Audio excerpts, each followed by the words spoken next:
Amen. Et un retour. Je vous salue tous au nom de notre Seigneur Jésus-Christ. Amen. Mais c'est comme si vous êtes fatigués.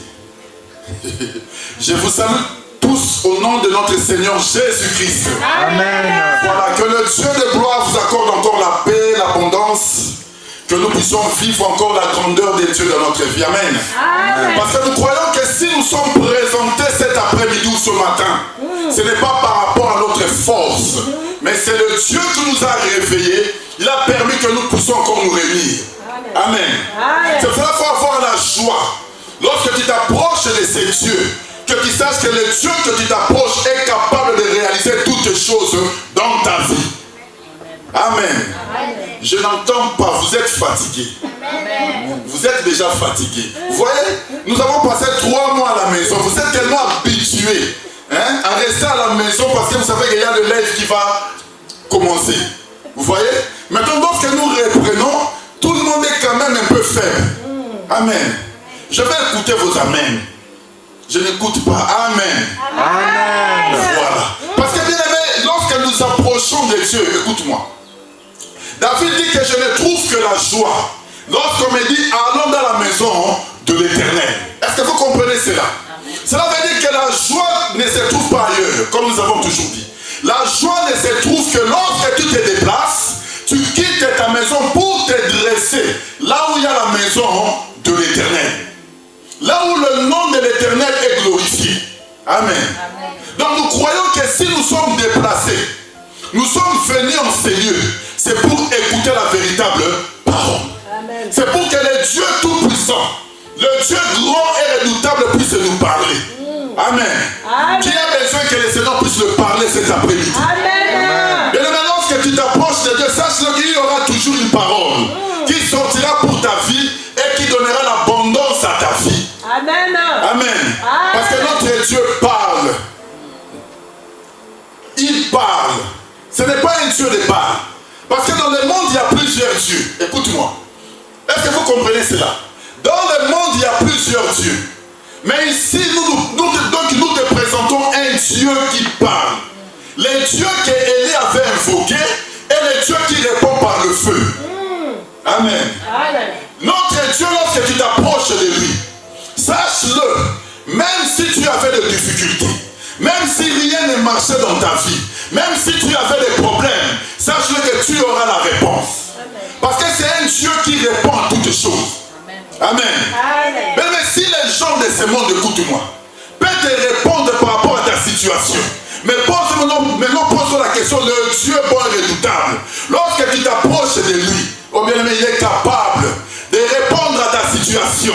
Il est capable de te dire, il est capable de t'annoncer les choses que le monde ne peut pas te dire. Amen. Il est Dieu. Écoute-moi, lorsque tu as des difficultés, tu vas voir le roi, comme nous aimons bien le roi. Amen. Donc tu exposes ton problème devant le roi. Parce que toi-même tu sais que lorsque je rencontre le roi, je sais que ma situation va trouver une réponse. Est-ce que vous comprenez? Amen. Mais dès que seulement le roi t'invite, écoute-moi. Si seulement le roi Philippe t'invite et te dit écoute ma soeur, je vais te voir dans mon palais à 15 heures. Déjà lorsque tu es déjà à la maison, tu te prépares parce que tu sais que je dois aller rencontrer le roi. Amen. Amen. Tu vas tout faire. Tu vas te préparer. Tu vas t'arranger. Parce que tu sais qu'aujourd'hui, je ne rencontre pas un homme normal. Est-ce que vous comprenez? Je rencontre celui qui a le pouvoir. Et je sais que lorsque je vais le rencontrer, lorsque je parlerai, il aura la capacité de résoudre mon problème. Amen. Amen. Mais si tu as cette confiance par rapport à l'homme physique, si tu as cette confiance par rapport à l'homme mortel, et le roi des rois, lorsque tu t'approches de lui, tu dois avoir aussi la confiance que ce Dieu aura la capacité de résoudre ton problème et te donner la paix et l'abondance. Amen. Mais parce que parfois lorsque nous nous approchons de Dieu, nous ne réalisons pas la grandeur de ces dieux. Amen. Mais le Dieu qui a libéré tout un peuple, écoute-moi. Le Dieu qui a marché avec tout un peuple. Israël arrive devant la mer rouge. Il voit la mer rouge qui commence à pleurer. Il regarde derrière, il voit Pharaon. Il se dit Moïse, nous mourrons. Mais l'Éternel dit à Moïse, écoute, dis à ces peuples, pourquoi ils sont en train de se lamenter. Amen. Je voulais te dire ce matin, ma soeur, ne pleure pas pour ton problème. Amen. Ne te lamente pas pour ce qui te dérange. Sache que tu as quelqu'un. Je voulais te dire que tu as quelqu'un qui a la capacité de te donner la solution là où les hommes sont incapables. Amen. Est-ce que vous comprenez cela? Ils arrivent devant la mer Rouge. Pharaon derrière, Israël au milieu. Oh bien, écoute-moi. Mais Dieu dit, écoutez, les Égyptiens que vous voyez, vous ne le verrez plus. Les Égyptiens que vous voyez vous combattre, vous ne le verrez plus. Parce que je vais déployer ma force. Amen. Mais lorsque l'Éternel déploie sa force, c'est pour donner toute une délivrance et défense donc un peuple. Est-ce que vous comprenez cela? Amen. La force de l'Éternel était d'ouvrir un chemin, écoute-moi, un chemin là où Israël ne voyait pas. Un chemin là où même Pharaon avait la connaissance. Il dit qu'Israël est limité. Il va aller nulle part. Je vais les atteindre. Je vais les exterminer. Mais Dieu voyait un chemin qu'un homme ne pouvait pas voir. Est-ce que vous comprenez ça? Amen. Regardez la grandeur de ces dieux. Là où toi tu regardes, ce n'est pas là où tu regardes. Là où toi tu es en train de penser, ce n'est pas la pensée de l'Éternel. Là où toi tu vois que tu es limité, sache que le Seigneur a encore une porte qui peut ouvrir dans ta vie. Amen. Amen. Amen. Il est Dieu. Mais nous limitons beaucoup notre Dieu. Pharaon se disait, écoutez, je les ai attrapés. Ils m'ont échappé là-bas. Mais je les attrape ici devant la mer Rouge. Ils n'ont nulle part où aller. Mais Israël a crié vers Moïse. Amen. Amen. Il a crié vers Moïse. Et l'Éternel a dit, les Égyptiens que vous voyez, vous ne le verrez plus. Amen. Je voulais dire, ma soeur, mon frère, écoute-moi. Le Seigneur est capable de te donner une solution là où tu es limité. Amen. Là où toi tu vois que tu es limité. Là où tu regardes à gauche et à droite, tu vois personne. Sache que tu es un Dieu. Lui, il voit au-delà de tes pensées. Lui, il connaît les choses que toi tu ne comprends pas. Lui, c'est là où il peut te ramener. Parce que lorsqu'Israël regardait la mer Rouge, le Seigneur voyait une porte. Est-ce que vous comprenez cela? Amen. Eux, ils regardaient la mer. Mais pour Dieu, la mer Rouge était une porte. Est-ce que vous comprenez? Amen. Une porte que l'Éternel seul voyait. Une porte qui était fermée, mais Dieu avait la capacité d'ouvrir cette porte afin que tout un peuple puisse passer. Amen. Oh bien-aimé, écoute-moi. Je voulais que ce matin, que les portes s'ouvrent dans sa vie. Amen. Je voudrais que ce matin, que les portes s'ouvrent dans ta vie. Écoute-moi, les portes qui étaient fermées. Mais lorsque tu cries vers l'Éternel, sache-le qu'il est capable d'ouvrir une porte là où les hommes sont incapables de le voir. Là où l'homme ne voit pas. Là où l'homme dit que tu es limité. Mais Dieu te dit que tu n'es pas limité. Mais ce soir ou ce matin, il est capable d'ouvrir une porte et que tu puisses voir l'abondance et la paix de l'Éternel. Amen. Mais écoute-moi, tu t'attaches devant un Dieu grand. Un Dieu merveilleux. C'est pour ça que tu dois les servir avec amour. Là où toi tu vois que tu es limité, écoute-moi. Là où toi tu vois qu'il y a la souki. Solution exacte. Mais Dieu est ta solution. Amen. Amen. Amen. Dieu est ta solution. Jésus est ta solution. C'est lui qui est capable de te restaurer et de te donner la paix et l'amour. Amen. Amen. Les hommes peuvent te décevoir, écoute-moi. J'ai toujours dit ceci. Tu peux t'attacher à un homme. L'homme peut te promettre des bonnes choses, mais l'homme peut changer ta vie. Est-ce que vous comprenez ça? Donc c'est là. L'homme peut te dire des bonnes choses. L'homme peut te promettre, mais l'homme peut changer ta vie. Amen. Mais si Dieu parle dans ta vie, si Dieu déclare une parole, sache-le que cela s'accomplira. Est-ce que vous comprenez cela? Elle s'accomplira. Le problème est que nous regardons les temps. Nous regardons les temps qui passent. Mais nous oublions que ce n'est pas un homme, ni un fils d'homme qui a parlé. Est-ce que vous comprenez? Celui qui a parlé, c'est le roi des rois. Celui qui a parlé, c'est le Seigneur des seigneurs. Celui qui a parlé, c'est celui qui est élevé au-dessus des cieux. Amen. Lorsqu'il parle, il accomplira sa parole parce qu'il est Dieu. Le problème est que nous regardons les temps. On m'a dit ceci. Le Seigneur m'avait parlé. malgré le temps, je voudrais te dire que notre Dieu est au-delà du temps. Amen. Mais nous regardons par rapport à l'œil physique.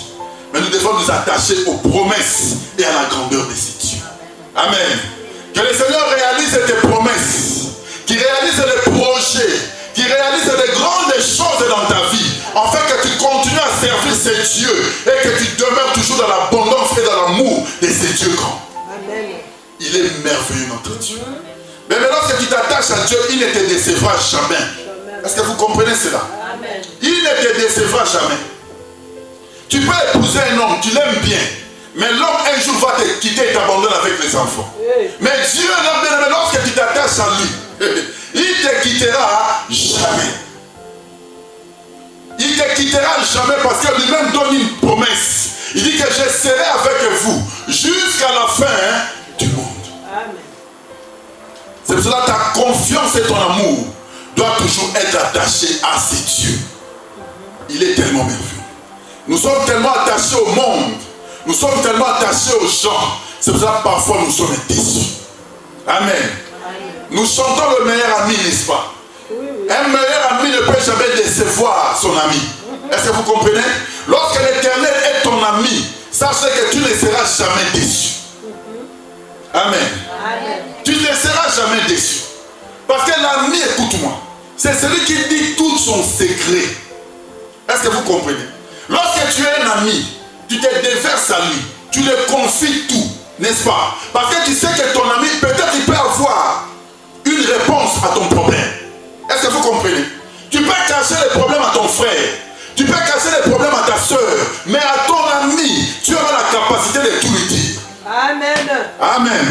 Mais si tu peux tout dire à un ami, à un homme physique et à l'Éternel qui est ton meilleur ami, sachez que lorsque tu lui dis ton problème, lorsque tu t'approches de lui, lorsque tu lui confies ton secret, il sera capable de réaliser les choses grandes dans ta vie. Amen. Amen. C'est l'ami fidèle. C'est ça que tu dois t'attacher qu'à ces dieux. Les amis de ce monde peuvent te décevoir. Tu lui dis des problèmes, il va encore raconter ton problème ailleurs. Tu lui dis ton secret, il va encore ailleurs, il commence à parler. Est-ce que vous comprenez? Mais lorsque Dieu tu lui parles, sache-le que c'est comme un médecin. J'ai envie de dire ceci. Vous savez, un médecin, écoute-moi. Ils ont une dette, comment on dit ça? Déontologie, c'est quoi? On dit comment? Voilà, les secrets professionnels. C'est-à-dire que lorsque tu te confies à lui, ton secret reste dans les quatre murs. Est-ce que vous comprenez? Même s'il y a d'autres gens qui viennent dire, voilà, cette personne était venue chez toi. Quelle est la maladie qu'elle a? Il ne le dira pas. N'est-ce pas? Il garde le secret. Maintenant, toi, devant l'Éternel, tu es en train de cacher tes problèmes. Tu es en train de cacher ta situation. Qui sera capable de te donner le véritable médicament? Le véritable médecin qui opère sans qu'un ciseau puisse passer dans ton corps. Est-ce que vous comprenez? Il est le véritable médecin qu'aucun homme ne peut l'égaler. C'est pour cela qu'il doit être ton ami. Ta confiance, tu dois l'attacher qu'à ses dieux. Est-ce que vous comprenez?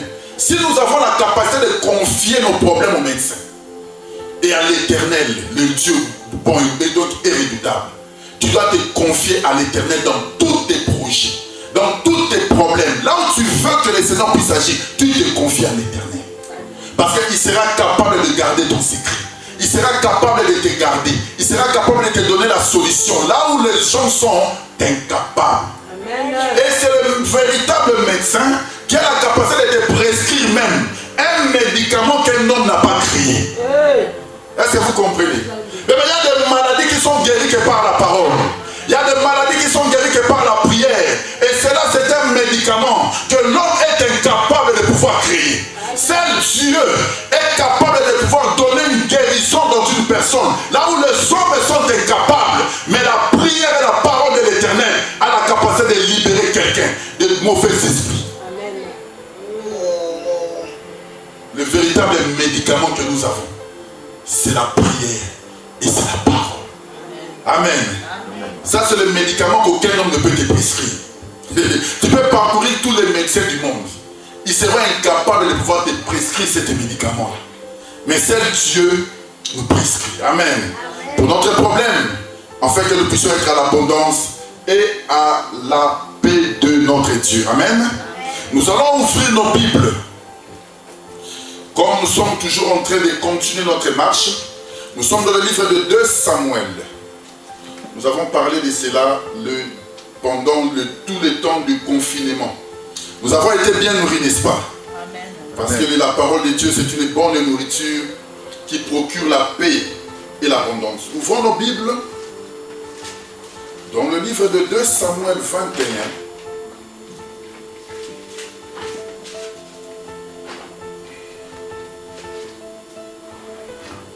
« 2 Samuel 21.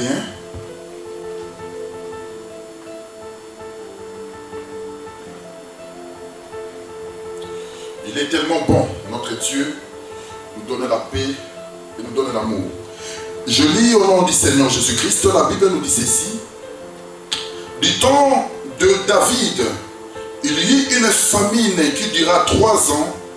David chercha la face de l'Éternel, et l'Éternel dit, c'est à cause de Saoul et de sa maison sanguinaire, c'est parce qu'il a fait périr les Gabaonites. Le roi appela les Gabaonites pour leur parler. Les Gabaonites n'étaient point d'entre les enfants d'Israël, mais c'était un reste des Amoréens. Les enfants d'Israël s'étaient liés envers eux par un serment. Et néanmoins, Saoul avait voulu le frapper dans son zèle pour les enfants d'Israël et de Juda. Je prends le verset 3. David dit aux Gabaonites, que puis-je faire pour vous? Et avec quoi ferai-je l'expiation afin que vous bénissiez l'héritage de l'Éternel? Amen. Je prends Josué. Je suis dans le livre de Josué. Josué 9.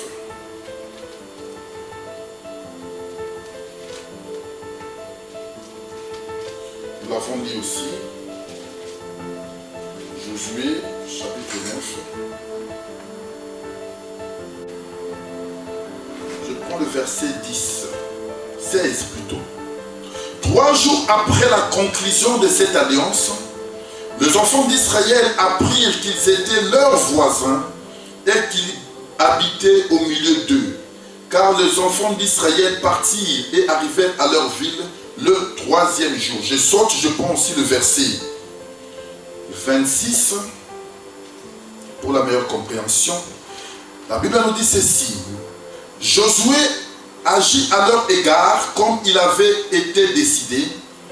Il le délivra de la main des enfants d'Israël qui ne le firent pas mourir. Mais il les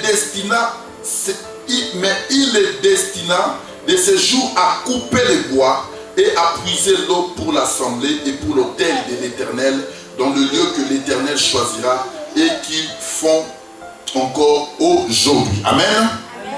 Bien-aimés dans le Seigneur, nous sommes en train de marcher sur notre marche. Nous avons parlé de l'alliance, nous avons parlé du pacte avec l'Éternel.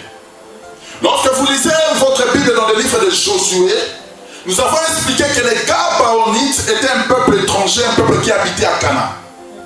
C'était un peuple qui était destiné à la mort, parce que le Seigneur avait dit à Israël, lorsque vous entrerez dans les pays, vous allez faire passer tous les pays par interdit. Ça veut dire que vous allez tuer tout le monde. Amen.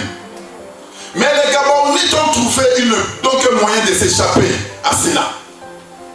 Ils ont utilisé la ruse pour venir conclure une alliance avec Josué. Amen. Nous avons expliqué une chose, que la ruse des Gabaonites les a permis de pouvoir entrer dans l'assemblée de l'Éternel. Est-ce que vous comprenez cela? La ruse des Gabaonites les a permis qu'ils puissent trouver la protection entre le peuple d'Israël.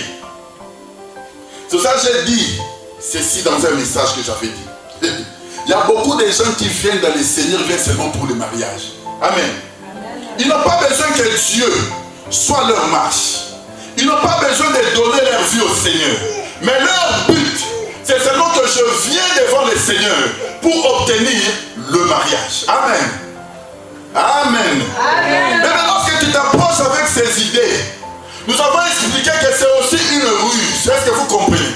Parce que tu t'approches de Dieu, non pour pouvoir avoir le salut, mais pour obtenir quelque chose que tu veux. Amen. Et beaucoup de ces gens qui viennent avec ces idées-là, lorsqu'ils reçoivent la chose qu'il était venu, vous ne le verrez plus à l'église. Amen. Parce qu'il a reçu déjà la chose qu'il voulait. Amen. Parce qu'il était venu pour un but précis. Mais il n'était pas venu pour donner sa vie à Dieu. Mais il était venu seulement pour obtenir quelque chose qu'il voulait. C'est la ruse, bien-aimé. Est-ce que vous comprenez? C'est pour ça que vous voyez que beaucoup de gens passent à côté de la gloire de l'Éternel. Écoute-moi. Tu peux avoir le mariage, tu peux avoir des enfants et aller en enfer. Est-ce que vous comprenez cela? Parce que les enfants et le mariage ne te feront jamais entrer dans le royaume. Mais lorsque tu t'approches de Dieu, c'est d'abord pour la vie éternelle. Est-ce que vous me comprenez bien? C'est pour ça dans le livre de Matthieu, la Bible nous dit, cherchez premièrement le royaume et la justice de Dieu. Lorsque tu cherches le royaume et la justice de Dieu, la Bible nous dit, tout vous sera accordé. Ça veut dire que lorsque déjà tu as le Seigneur, lorsque déjà tu t'attaches à Dieu, lorsque déjà tu as donné ta vie au Seigneur, sache que le mariage te suivra. Est-ce que vous croyez cela avec moi? Amen. Même si tu manques des enfants, mais le fait que déjà que tu t'es attaché à ces dieux, le fait que déjà tu as donné ta vie à ces dieux, sache que le Dieu est capable de te donner les enfants. Amen. Rachel pouvait dire à Jacob, lorsqu'il n'affrontait pas, il dit à Jacob, écoute, donne-moi des enfants, sinon je meurs. Mais Jacob regarde Rachel et dit, hey, est-ce que c'est moi qui donne les enfants? C'est l'Éternel qui donne les enfants. Amen. Amen. C'est ça là que tu t'approches de tes dieux. Cherche d'abord la justice. Cherche d'abord l'amour et la grandeur de ces dieux dans ta vie. Lorsque tu auras l'amour et la grandeur de ces dieux, sache que tout ce que tu as besoin te suivra. Il te suivra. Il te suivra. Parce que d'abord tu étais confié à ces dieux. Parce que tu as donné d'abord ta vie à ces dieux. Tu t'es attaché à lui. Et tu as démontré ton amour envers ces dieux. Il ne t'abandonnera jamais. Est-ce que vous comprenez cela? Il a dit, je n'ai jamais vu un juste abandonné et manquer du pain. Si le Seigneur n'a jamais vu un juste abandonné, combien en plus forte raison, il t'abandonnera, toi qui t'attaches à lui. Que sa justice soit d'abord dans ta vie. Lorsque tu t'approches de Dieu, cherche d'abord que le Seigneur soit ta vie. Cherche d'abord que le Seigneur soit ta conduite. Cherche d'abord que le Seigneur soit ta marche. Lorsque le Seigneur sera ta marche, tout ce que ton cœur désire, tu le verras te suivre parce qu'il est véritable Dieu. Amen. Les Gabaonites se sont approchés de l'Éternel, de la maison de l'Éternel. Et ils ont conclu une alliance avec Josué. Écoute-moi bien aimé. Lorsque tu lis ta Bible dans le livre de Josué chapitre 9, là où nous sommes en train de lire, vous allez remarquer une chose. À cause de cette alliance que les Gabonites ont conclue avec Josué, Israël ne pouvait plus les détruire. Est-ce que vous comprenez cela? C'est que l'alliance qu'ils ont conclue a fait que les Gabonites puissent concevoir la vie parmi ce peuple d'Israël. Même si Israël devait leur passer par l'épée, mais à cause de cette alliance qui a été conclue, donc Israël ne pouvait plus toucher au peuple de Gabaon. Mais ça c'est merveilleux.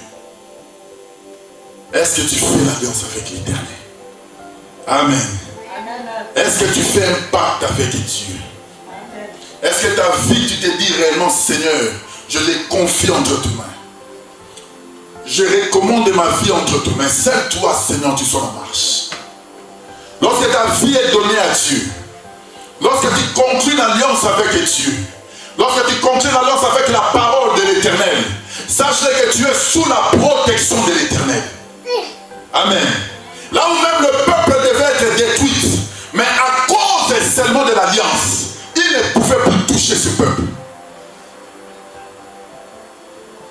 Très importante. Mais parfois nous échouons parce que nous ne comprenons pas la grandeur et l'amour de ces dieux. Parfois nous passons à côté parce que nous ne comprenons pas ce que l'Éternel est en train de faire dans notre vie. Les Gabaonites étaient intelligents. Ils ont conclu une alliance. et a permis que les Gabaonites puissent rester en vie. Écoute-moi. Même lorsque les 5 rois de Canaan, ils se sont dit, écoute, Gabaon veut fuir pour s'attacher à Josué. Nous allons nous lever pour le combattre. Mais le roi de Gabaon a imploré seulement la miséricorde de Josué. Il dit, Josué, regarde le peuple nombreux. Ils se sont levés pour me faire la guerre. Et Josué est descendu pour pouvoir combattre les 5 rois et donner la victoire au peuple de Gabaon. Amen. Josué était capable d'arrêter le soleil. C'est que le soleil s'est arrêté à Gabaon pour que Gabaon puisse remporter la victoire contre ses ennemis. Or, nous avons expliqué que le véritable soleil ne s'arrêtait qu'à la croix. Est-ce que vous comprenez cela? Amen. Parce que Jésus est le soleil de la justice. Lorsqu'il s'arrête à Gabaon, qui est le peuple, qui est l'église aujourd'hui, sachez que nous avons la victoire contre tous nos ennemis. Parce qu'il a vaincu la croix. Il a vaincu les dominations. Il les a cloués à la croix pour que toi tu puisses être libre et que tu puisses les servir. Amen. C'est à Gabaon que le soleil s'est arrêté. Vous avez expliqué que le soleil s'arrête qu'à la croix. Amen. Le soleil qui sort avec toute sa force, il doit s'arrêter que là où il y a un peuple. Or le peuple où le soleil s'est arrêté, c'est toi et moi. Amen. Amen. C'est ça l'église aujourd'hui. Le Seigneur a donné sa vie pour toi. Il a payé le prix pour que tu puisses l'appartenir. Amen. C'est pour ça que tu dois les servir. Tu dois t'attacher à ces dieux. Les 5 rois n'ont pas pu vaincre Gabaon à cause de l'alliance avec Josué. Mais écoute-moi. Même si l'ennemi te combat, il peut te combattre le matin, à midi, le soir. La Bible nous dit, ils vous feront la guerre, mais ils ne vous vaincront pas. Un enfant de Dieu est toujours combattu. Écoute-moi, si l'ennemi te combat, il ne te combat pas pour rien. Parce qu'il sait qui tu es. Amen. Il sait qui tu es. On ne combat pas celui qui est dans le camp du diable. Le diable ne peut jamais combattre celui qui est dans son camp. Amen. Il te combat parce que tu n'es plus dans le camp du diable. Il te combat parce que tu veux maintenant attacher ta vie au Seigneur. Il te combat parce que tu veux que ta marche change. Alors il te combat pour te retenir dans la servitude. Amen. J'avais dit ceci. Pendant tous les temps que le peuple d'Israël était en Égypte, Pharaon ne s'est jamais levé de son chaise pour le poursuivre. Amen. Pharaon ne s'est jamais levé. Mais le jour où Moïse est venu pour libérer le peuple est sorti. Pharaon s'est levé avec ses chars. Amen. Pour pouvoir poursuivre Israël. Pendant tous les temps, 430 ans, ce peuple était dans la servitude. Pharaon ne s'est jamais levé. De même que vous allez remarquer que le 5 rois de Gabaon, lorsqu'ils étaient ensemble, ils n'ont jamais combattu Gabaon. Mais le jour où le peuple de Gabaon compris que nous devons aller faire l'alliance avec Josué, c'est le jour où les 5 rois se sont levés pour le combattre. Amen. Mais l'ennemi te combat parce qu'il sait que tu as la grâce de Dieu. L'ennemi te combat parce qu'il sait que l'amour de Dieu est en toi. Il ne te combat pas pour rien, mais il combat la grâce que le Seigneur a déposée sur toi. Mais sache que tu as un Dieu. Josué doit s'élever pour pouvoir te donner la victoire. Or le véritable Josué, c'est notre Seigneur Jésus-Christ. Amen. C'est lui qui donne la victoire à tout celui qui s'approche de lui.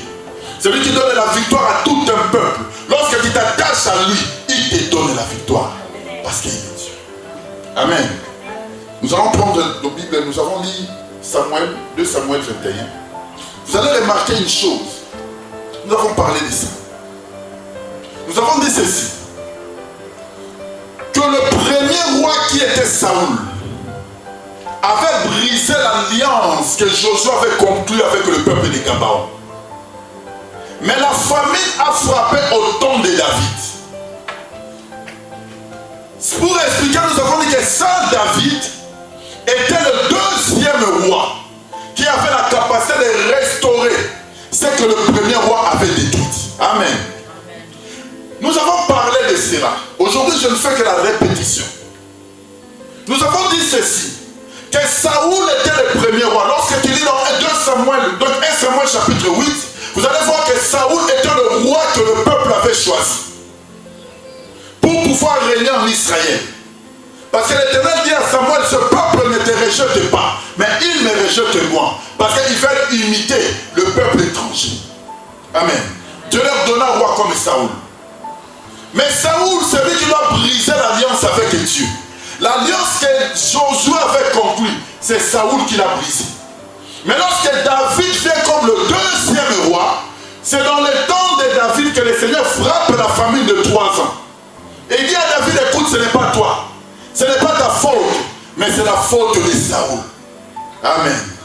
Et maintenant, c'était à David de pouvoir restaurer l'alliance qui était brisée. Nous avons parlé de beaucoup de choses. J'ai touché sur la prophétie pour expliquer que le premier roi était Adam. Amen. Parce que c'est Adam, c'est le péché d'Adam qui a fait que tous les hommes puissent être pécheurs. Parce que c'est Adam qui avait conclu l'alliance avec Dieu. Lorsque Adam brise l'alliance par le péché, il rend tout le peuple dans le péché. C'est là où l'alliance avec l'Éternel était brisée. Parce que dans le livre de 1 Corinthiens chapitre 15, on nous dit que Adam est le premier homme. Est-ce que vous comprenez? Et Jésus est le deuxième Adam. C'est que Jésus est à l'image de David, qui a la capacité de restaurer là où Saoul avait détruit. Là où Adam avait échoué, là où le péché était dans le monde, c'est Jésus a la capacité de le restaurer. Amen. Là nous avons parlé sur la prophétie, mais aujourd'hui je vais descendre un peu en bas. Bien aimé, vous savez, il y a beaucoup d'alliances qui ont été établies dans nos vies. Est-ce que vous comprenez cela? Il y a des alliances de la sorcellerie. Il y a des alliances des mondes des ténèbres qui ont régné beaucoup dans notre vie. Sachez que s'il y a une alliance de la sorcellerie, il n'a pas la présence de l'Éternel. Est-ce que vous comprenez? Parce qu'il y a eu des pactes qui a été signés. Oh bien, écoute-moi. Tu peux avoir une famille où tous sont bloqués dans les mêmes maladies.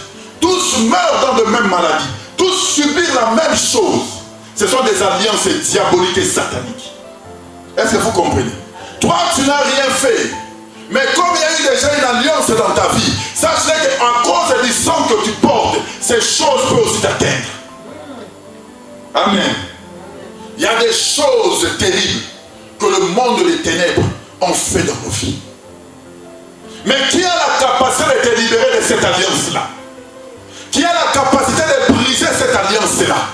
Qui a la capacité de restaurer l'amour dans ta vie, si ce n'est pas que le Dieu que nous te présentons?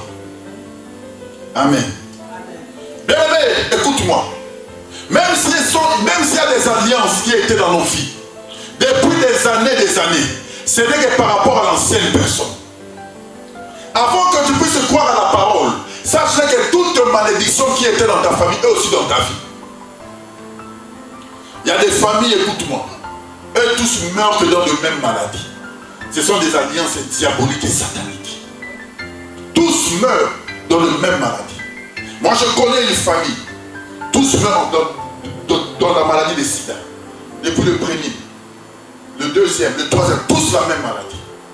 Mais lorsque les gens ne comprennent pas ces choses, ce sont des alliances qui ont été faites.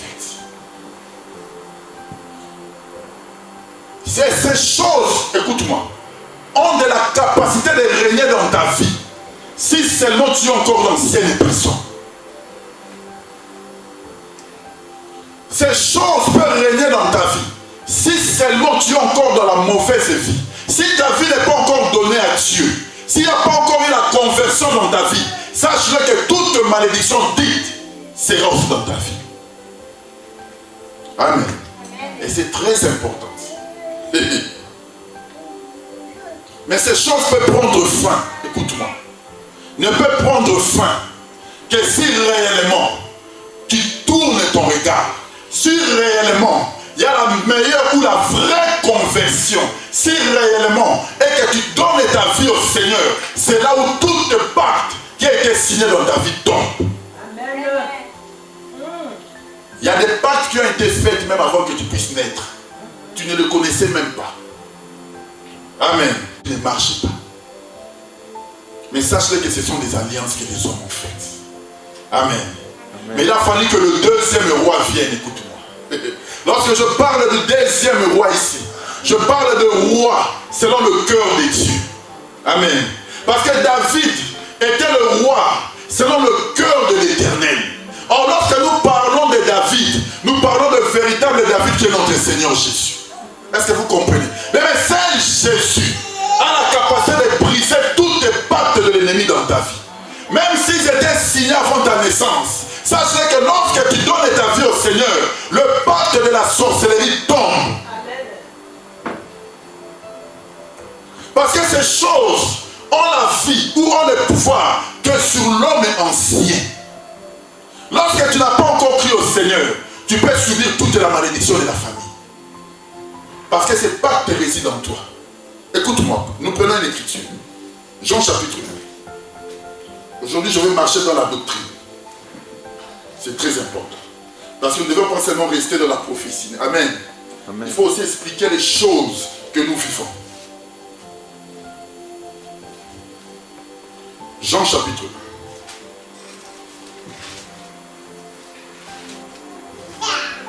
Elle est très importante. Je prends ma Bible dans le livre des Jean. Souffrez, je vais trouver l'écriture.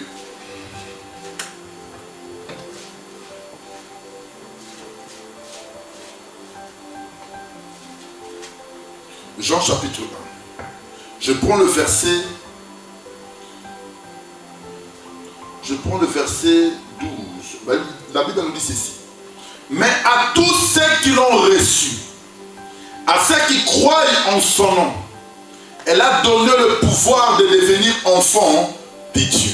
Amen. À tous ceux qui l'ont reçu et à tous ceux qui croient en son nom, il a donné le pouvoir de devenir enfants de Dieu. Verset 13.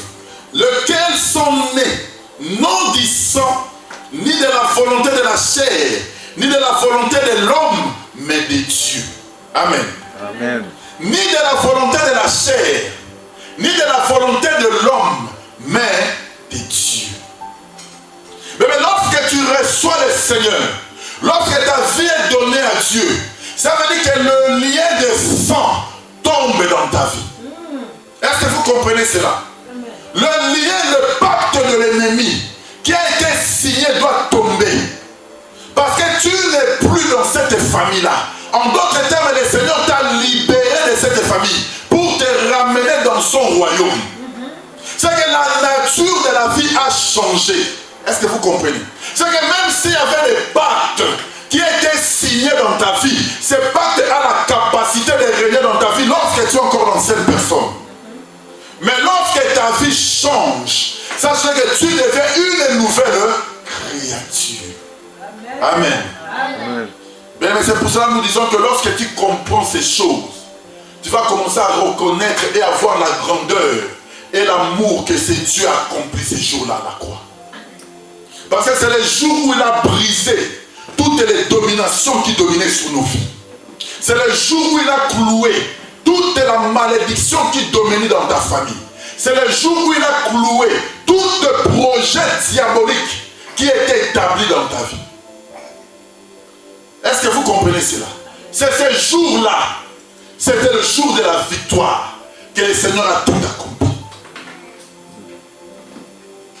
Même si les pactes ont été signés, sache-le que le deuxième roi est là pour rétablir une nouvelle alliance. Amen. C'est Jésus qui rétablit l'alliance avec son peuple. Là où la malédiction nous condamnait, là où la mort subsistait dans nos vies, c'est Jésus est capable de restaurer toutes les choses. Mais c'est pour cela que ta vie doit s'attacher à Dieu. C'est pour cela que ta vie doit s'attacher à cet homme de Jésus. L'alliance qui a été brisée avec l'Éternel, c'est le deuxième roi est venu restaurer. C'est le Seigneur qui restaure l'abondance dans ta vie. C'est le Seigneur qui restaure la paix dans ta vie. C'est le Seigneur qui restaure l'amour dans ta famille. C'est le Seigneur qui restaure tout ce qui a été détruit dans ta vie. C'est le Seigneur qui a la capacité de restaurer tout ce que tu manquais. En fait, il te donne la paix et l'abondance. Mais si tu t'écartes de ces dieux, si tu t'écartes de ces dieux, si tu t'écartes de ces dieux, sache-le que tu as la merci du diable. Amen. Amen. La sécheresse a régné pendant 3 ans. C'est là où j'ai expliqué que le 3 ans représentait tout le temps où le péché régnait sur l'humanité.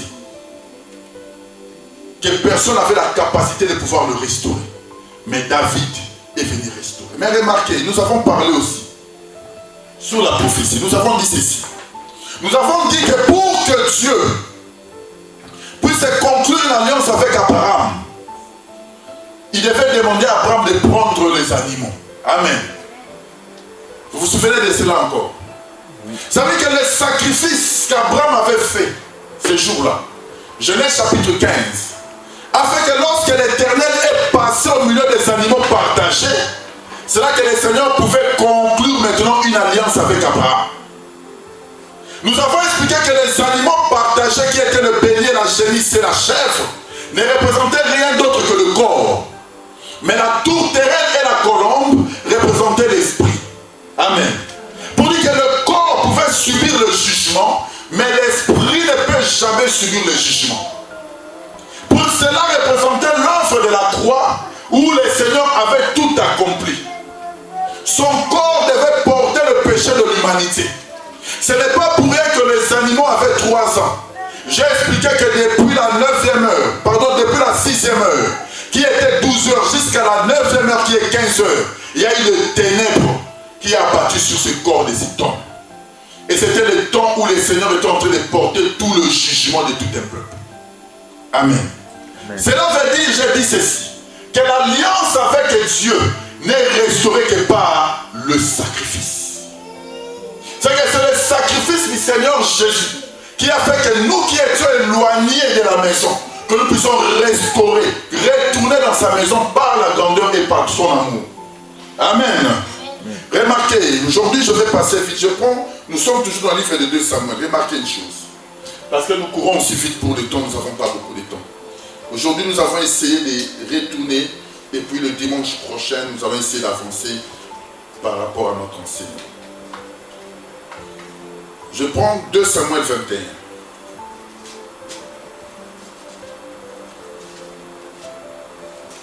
Remarquez ce que le Gabonite dit à David.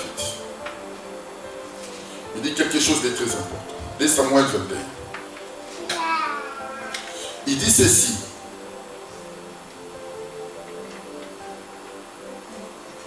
Je prends le verset 4. Les Gabonites lui répondirent, ce n'est pas pour nous une question d'argent et d'or avec Saoul et avec sa maison, et ce n'est pas à nous qu'il appartient de faire mourir quelqu'un en Israël. Et le roi dit, que voulez-vous donc que je fasse pour vous? Ils répondirent au roi, puisque cet homme nous a consumés et qu'il avait le projet de nous détruire pour nous faire disparaître de tout le territoire d'Israël, qu'on nous livre 7 hommes d'entre le fils, d'entre ses fils, et nous les pendrons devant l'Éternel à Gilbéa de Saoul, le lieu de l'Éternel, et le roi dit, je le livrerai. Amen.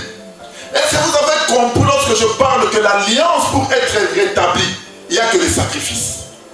Parce que David pose la question aux Gabonites. Il dit, qu'est-ce que je dois faire pour expier cette iniquité? Les Gabonites répondent à David, écoute, ce n'est pas une question d'argent. Mais toi, livre-nous seulement 7 hommes de la famille de Saoul.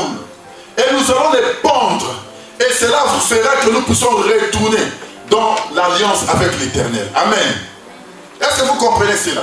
Ça veut dire que les Gabonites ont demandé aussi un sacrifice. Est-ce que vous comprenez cela? Ils ont demandé d'exterminer, de pendre toute la famille de Saoul. Parce que lorsqu'on parle de chiffre 7, c'est le chiffre de la perfection et c'est le chiffre de la totalité. En d'autres termes, lorsque David livre 7 fils de Saoul, il livre comme toute la famille de Saoul. Amen. En fait, qu'ils soient pendus pour que l'alliance de l'Éternel soit conclue encore avec Israël. Amen. Pour expliquer que Jésus, à la croix, c'était la totalité de tout. Est-ce que vous comprenez? Il était venu restaurer tout. Il n'y a pas une chose qui est restée. Parce que c'est à la croix qui était la totalité de la restauration. Est-ce que vous comprenez? C'est à la croix qu'il a rétabli le chiffre 7. Parce que c'est le chiffre de la perfection. Et c'est pour cela que vous allez remarquer que le Seigneur pouvait crier: Père, tout est accompli. Il n'y a rien qui est resté, ma soeur. Il faut les sacrifices. David doit livrer les 7 personnes de la famille de Saoul, afin qu'ils soient pendus pour que la restauration puisse être établie en Israël avec le peuple de Gabon. Cela veut dire que c'est le sacrifice qui a fait que la restauration de l'amour de Dieu puisse retourner devant un peuple. Est-ce que vous comprenez ça? C'est ça le chiffre 7. À la croix, Jésus a tout accompli. Il a restauré toutes les choses. Ce n'est pas pour rien qu'il a expié tous nos péchés. Amen. Il a expié tous nos péchés. Là où le premier roi était tombé, le deuxième est venu relever. Amen. C'est pour ça que nous sommes bénis aujourd'hui par l'amour de Dieu. Nous sommes bénis aujourd'hui par la grandeur de l'amour de Dieu. C'est le sacrifice du Seigneur afin que nous puissions obtenir toutes les choses de sa part. Amen. C'est la totalité de tout. C'est pour ça que la Bible pouvait nous dire: il n'y a plus de condamnation pour ceux qui sont en Jésus-Christ. Amen.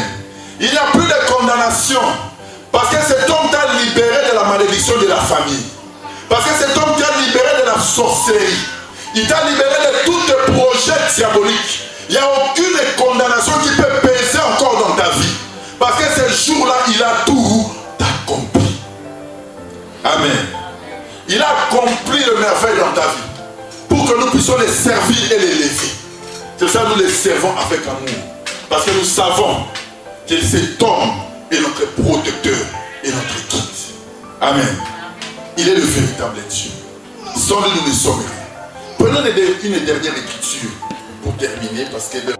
Et marcher dans l'amour à l'exemple de Christ, qui nous a aimés et qui s'est livré lui-même à Dieu pour nous comme une offrande et un sacrifice de bon odeur. Amen. Amen. Ça veut dire que Jésus s'est livré à Dieu comme une offrande et un sacrifice de bon odeur. Amen. Vous savez, lorsqu'on parle de l'offrande, écoute-moi, beaucoup de gens voient que l'argent. Amen. Beaucoup, lorsqu'on parle de l'offrande, ils ne voient que l'argent. Mais la Bible nous dit que Jésus est le sacrifice agréable devant Dieu. Et un sacrifice de bon odeur. Il est l'offrande que Dieu a agréée. Amen. C'est pour ça que vous allez remarquer, comme c'était l'offrande que Dieu a agréée, c'est pour cela que tout devait lui être soumise. Amen. Toutes les autorités devaient être maintenant sous ses pieds. Parce que cet homme a vaincu. Amen. Maintenant, pour que toi aussi, écoute-moi, que tu puisses être agréable à Dieu, tu dois aussi être une offrande. Est-ce que vous comprenez cela? Si Jésus est une offrande, ça veut dire que toi aussi tu dois devenir une offrande. Est-ce que vous comprenez? Tu dois devenir une offrande à Dieu. Et une offrande aussi donc de bon odeur. Elle est très importante. Parce que l'offrande n'est pas seulement l'argent. Parce que beaucoup de gens dépensent beaucoup d'argent à s'aimer ou à donner de dons. Tu peux tout faire, c'est bien, ce n'est pas mauvais. Tu peux aider toute une église, ce n'est pas mauvais. Mais remarquez, Dieu ne regarde pas seulement l'offrande. Il regarde aussi réellement. Si toi qui es en train de donner cette offrande, si aussi tu es réellement une offrande. Amen. Il y a une offrande que tu viens déposer. Mais le Seigneur regarde aussi si toi aussi réellement tu es une offrande. Je vais prendre un exemple pour te faire comprendre la chose. Il y a Caïn et Abel. Ils ont offert à Dieu. Amen. Caïn et Abel ont offert à Dieu. Dieu n'a pas agréé l'offrande de Caïn? Pourquoi Dieu doit agréer Abel? Parce que chacun a donné le fruit de son travail. Amen. Caïn était cultivateur. Il offre à Dieu le fruit de la terre. C'était son travail. Abel était berger. Il doit prendre le premier-né de l'animal parce que c'était le fruit de son travail. Amen. Mais tous donnent à Dieu l'offrande. Mais pourquoi Dieu n'agrée pas Caïn? Mais pourquoi Dieu doit agréer Abel? C'est très important. Mais lorsque tu comprends ces choses, tu comprendras la bénédiction de l'Éternel dans ta vie. Prenons l'Écriture, Genèse. Très important. Parce que c'est par le sacrifice que l'alliance a été restaurée. Amen. Bien aimé, pour restaurer l'alliance, tu dois être aussi un sacrifice. Remarquez. Je suis dans le livre de Genèse. Je crois Genèse 5, si je ne me trompe pas, je cherche l'Écriture.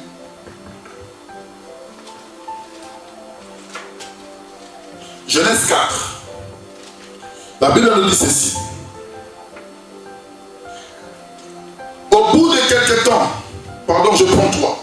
Au bout de quelques temps, Caïn fit l'Éternel une offrande de fruits de la terre, et Abel de son côté fit une des premiers-nés de son troupeau et de leur graisse. L'Éternel porta un regard favorable sur Abel et sur son offrande, mais il ne porta pas un regard favorable sur Caïn et sur son offrande. Amen. Ça veut dire que lorsque les deux frères sont en train de sacrifier, c'est que l'Éternel a regardé à l'enfant. Ce n'est pas d'abord l'offrande qu'ils ont donnée. Est-ce que vous comprenez cela? La Bible nous dit que l'Éternel regarda. Il jeta un regard favorable sur Abel. Lorsqu'il regarde d'abord Abel, il voit la justice dans Abel. Il voit l'amour de Dieu dans Abel. C'est là maintenant qu'après, Dieu peut regarder l'offrande que Abel est en train de sacrifier. Dieu jeta le regard sur Caïn, mais il ne voit pas la justice en lui. C'est pour cela que Dieu ne pouvait pas aussi accepter l'offrande de Caïn. Mais pour que ton offrande soit acceptée, pour que tout ce que tu puisses faire devant Dieu puisse réussir, et que tu vois la main de Dieu, pose-toi la question, est-ce que moi aussi je suis une offrande devant Dieu? C'est là que lorsque je serai une offrande devant Dieu, c'est là que même lorsque je donnerai tout ce que j'ai à l'Éternel, le Seigneur me bénira. Il ne te bénit pas parce que tu sèmes beaucoup à l'église. Il ne te bénit pas parce que tu fais des sacrifices. Mais il te bénit parce qu'il regarde en toi la justice de Dieu. Tu dois être une offrande agréable. Et l'offrande est brûlée sur l'autel. Est-ce que vous comprenez cela? Lorsque l'offrande est brûlée sur l'autel, ça veut dire que Caïn, donc Abel, il a mis aussi la graisse. La graisse, c'est comme l'huile. Lorsqu'elle est brûlée, ça donne une odeur. Et c'est là que le Seigneur peut agréer l'offrande. Mais lorsque nous deviendrons des offrandes devant Dieu, c'est là que nous aurons la capacité de pouvoir marcher et voir l'abondance de Dieu dans notre vie. Ce n'est pas les sacrifices qui t'attachent à Dieu. Dieu ne t'attache pas à toi parce que tu donnes beaucoup d'offrandes ou tu fais beaucoup de dons. Non. Dieu doit t'attacher à toi, voir, donc jeter son regard sur toi. Parce qu'il faut d'abord que tu deviens une offrande. Lorsque tu es devenu une offrande, c'est là que le Seigneur peut jeter aussi le regard sur tout ce qu'ils sont en train de donner. Beaucoup de gens s'aiment à l'église. Ils ne reçoivent pas, mais ils ne savent pas pourquoi. Amen. Une prostituée, on a parlé une fois avec Maman Vivi, peut venir donner à Dieu. Il peut donner tout ce qu'il a. Dieu ne l'agréera jamais. Et il n'agréera jamais son offrande. Parce que c'est une prostituée. La prostitution devant Dieu, c'est un péché. Comment toi qui es dans le péché, tu peux faire une offrande et Dieu puisse l'agréer? Dieu jeta d'abord un regard favorable sur Abel. Il regarde d'abord la vie d'Abel et puis il regarde l'offrande d'Abel. Très important. Ça ne sert à rien de s'aimer ou de donner si toi-même ta vie n'est pas conforme à la parole de Dieu. Si ta vie n'est pas attachée à Dieu, tu es en train de s'aimer en l'air. C'est pour ça qu'il n'y a pas de bénédiction. Les gens remplissent dans des églises, il n'y a pas de bénédiction parce qu'ils ne savent pas la clé de la réussite. Amen. Dieu doit d'abord regarder ta vie. Dieu doit regarder ton cœur. Et c'est là qu'il peut agréer maintenant ce que tu peux offrir. Amen. Vraiment, l'heure est tellement avancée. Nous allons nous lever pour prier. Que ce message te donne encore la force de pouvoir servir Dieu. Que ce message t'attache encore à l'Éternel. Que tu puisses savoir que tu es une offrande. Que l'alliance pour être restaurée, il a fallu le sacrifice d'un homme. Il a fallu que Jésus monte à la croix. Il a fallu que Jésus devienne une offrande pour que Dieu puisse la créer. De même que toi qui m'écoutes cet après-midi, pour que tu puisses être aussi une offrande agréable devant Dieu, il faut que le Seigneur voie aussi que tu deviens un sacrifice. Amen. Le sacrifice qui est brûlé par le feu. Le sacrifice dont la graisse monte devant l'Éternel. Et l'Éternel peut sentir, il voit donc la bonne odeur. Et c'est là que la bénédiction de l'Éternel peut être dans ta vie. Bien-aimé, tu vas prier maintenant pour ta vie, pour cette parole.